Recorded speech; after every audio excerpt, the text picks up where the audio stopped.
the one thing that Harris really can do is to get under Donald Trump's skin, and that would be one of her biggest, uh, strengths. And indeed, as you could see from that press conference, she has. Well, so much so he wants to do 3 debates all of a sudden. That's right. Amy, and he's taking a pretty interesting approach to Kamala Harris's running mate here as well. We're talking about stolen valor this week. Some very heady accusations. J.D. Vance saying that Tim Walz abandoned his brothers in arms before they were deployed to Iraq when he decided to run for Congress. It's pretty remarkable. And Kamala Harris did respond to that line of attack briefly yesterday. Here's what she said. Listen, I praise anyone who has presented themselves to serve our country. And I think that we all should. So we seem to be in a world here where the Harris-Walz campaign wants to try to fly over most of this stuff. Just stay above it. Don't get in the weeds with Donald Trump. That's Is right. that the most effective strategy, or do they need to start knocking these down? Well, yeah, I think the most important thing that we're going to all be looking for in these next 80 whatever many days we have left in the campaign is who does the better job of defining both Harris and Walz, but mostly Harris, because, the vice president, while an important figure, is not the principal, and voters come out and vote for the presidential candidate, not so much for the vice president. So who defines her and how is she defined? The good news for Harris is right now she is not burdened by what has been, so to speak, that she is more popular than Biden right now.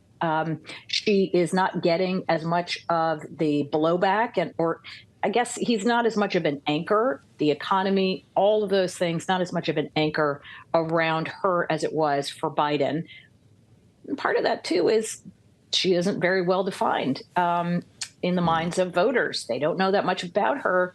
And this is why you're seeing the Trump campaign spend a great deal of time on paid media, not necessarily with their candidate, the former president, but in paid media, going after her record on immigration, going after her opinions and views on police reform, calling her dangerously liberal for some of these positions. So trying to fill in the full picture of Harris. And Harris, of course, is doing the same. She's out with her own ad on immigration, saying that when she was in office in California, she was really tough on border security and cracking down on traffickers. And so this sprint to define Harris, I think, is going to be critically important. And then the next thing will be, what is this race about? And this is where Trump still has an advantage if the race really does come down to who do you think would do a better job on the economy? Who do you think would do a better job on immigration and border security? Trump continues to have an advantage there. If it's about Donald Trump, as we saw at that press conference, that it looks like, and what you were talking about earlier, he goes on the retribution tour in Montana instead of spending time in a battleground state. He decides to debate crowd size instead of debating immigration or debating inflation. If that's where this race goes, then that is really good news for Harris. Joe Biden, Amy, is going to be on stage with Kamala Harris next Thursday in Maryland.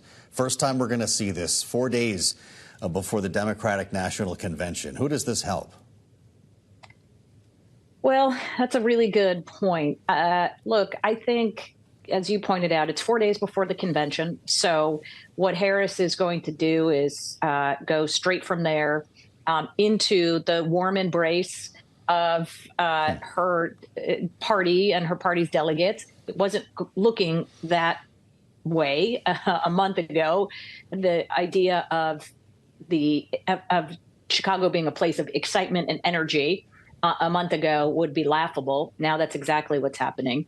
And look, we'll see a contrast. I think the challenge for Harris is finding enough distance from Biden and the unpopular stuff about Biden, and also reminding folks about the good stuff that they can say the administration is responsible for bringing to the public.